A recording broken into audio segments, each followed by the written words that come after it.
Yan, so hello everyone, it's me again, Daniel Uy, or AMP here at Toyota Marikina.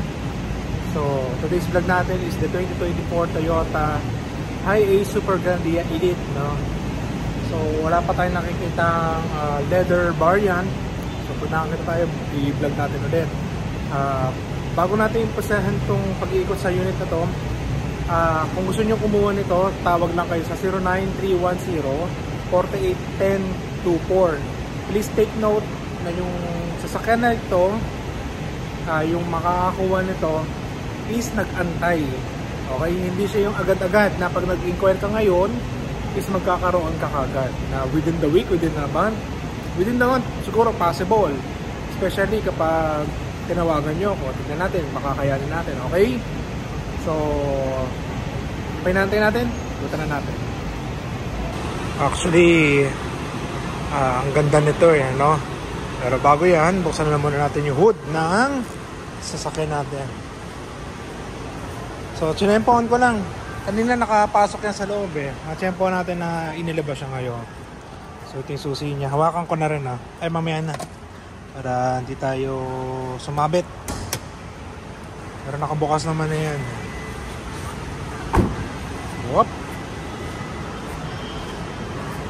So bago natin buksan yung hood, pakita naman natin kung ano yung mga features na nasa harapan natin. Sensor, lane keeping assist, collision mitigation, front camera, nasa yan. Yung grill niya, ang ganda ng design with chrome accent. Then headlight washer, and then yung kanyang ilaw, ang ganda no, headlight with chrome design pa, no? Saka itong ano rin, oops, fog lamps. Yan, then meron din siyang what do you call that, front sensor, para in case na may tumawid, kasi mataas-taas din yung hood niyan, magbibip at maririnig ng driver natin. Okay, so buksan na natin yung kanyang hood. So medyo may kabigatan siya. So ito po yung kanyang 2.8 D4D diesel engine. So hindi ka bibitinin niya, malakas yan. Okay. So may kabigatan siya. Sides na muna tayo. So itong gulong na to is an alloy wheel, two-tone. And kung anong size niya, hanapin natin. Medyo hindi pa na na tire block, kaya medyo namumuti siya. Marami pang Japan yan Nasaan yung sukat? Ayun, R17 yung kanyang sukat. Then side mirror natin, nandito na rin yung kanyang side repeater lamp. Ang ganda to, may visor pa Yan. Chrome handle, may soft touch siya rito. VIP pag naupo ko rito. Ayan. With, ano tawag dito? Wood garnish accent. Same with this. Cup holder. Bottle holder. Bahala na kayo kung anong gusto nyo lagay rito. Okay. Dokumento. SRS airbags. Meron pa ba rin sa ilalim? Yan, naka-leather po tayo rito. And mamaya na natin tignan nyo.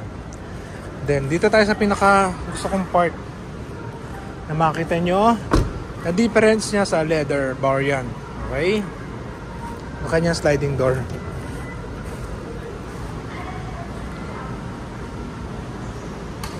Yan.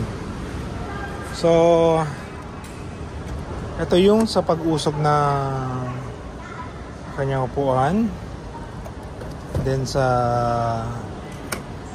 kanyang pag-gusto, syempre pag-uupo sa second row, yung mga passenger, po. Syempre mas maganda pa rin si Alphard, di ba? Pero ito kasi medyo family oriented. Kasi kahit paano 10 makakaupo, 4 sa likod or 6, 8, 10 na makakaupo. Kay Alphard 7 lang. Yan. So yung kangaroo pocket niya dito,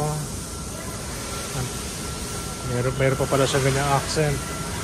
So hindi ko na kayang umupo pa sa likod kasi naiipit yung tiyan ko. So here's what you can see from outside. Yan. Medyo mag-i-invest lang ako sa ilaw pa para gumanda yung vlog natin. Okay? In order to invest, of course, bumili kayo sa akin. Hindi ko na antayin sumarado yun. Buksan na natin to. Pero bago natin buksan, may nakakabit pa sa kanyang DVR yata to, if not mistaken, or another back camera. Kasi meron siyang standard na may nakakabit sa kanya. With 4 back sensor, camera, Super Grandia Elite, legit. Ooh. Medyo kailangan matangkad lang yung rito, magsasarado.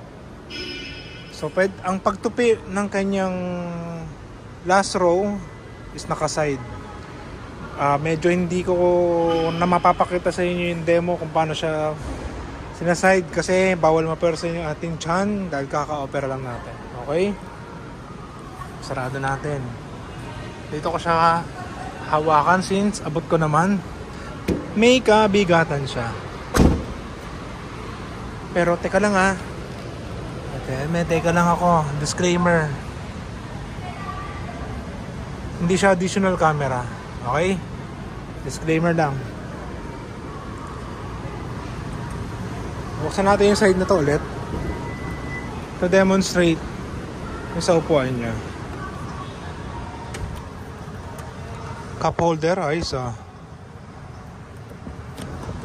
buttons for kanya, ayan, mattress po. Bante natin yung kanyang sa leg. Pakita ko yung pinipindot ko ayan, uusog po sumasagad naman po yan. Hindi ko na po masyadong papakita pa. At least nakita nyo na umuuro siya.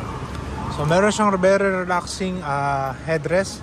For the second row, captain seat. Sa third row, simple lang siyang upuan na mayroong armrest din.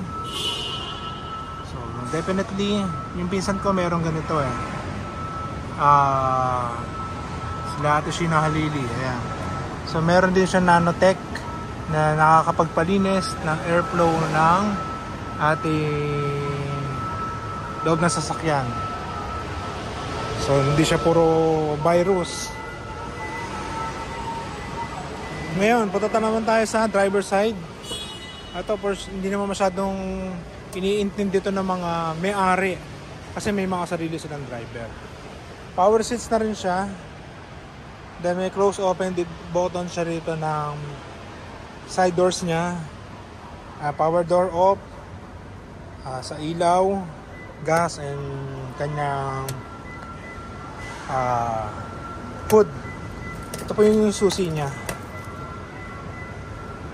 Yan. Okay. So simple na lang dito sa harapan natin. Sarap maupo rito. Pag nagkaroon ako nito, gusto ko ako driver. Ayan.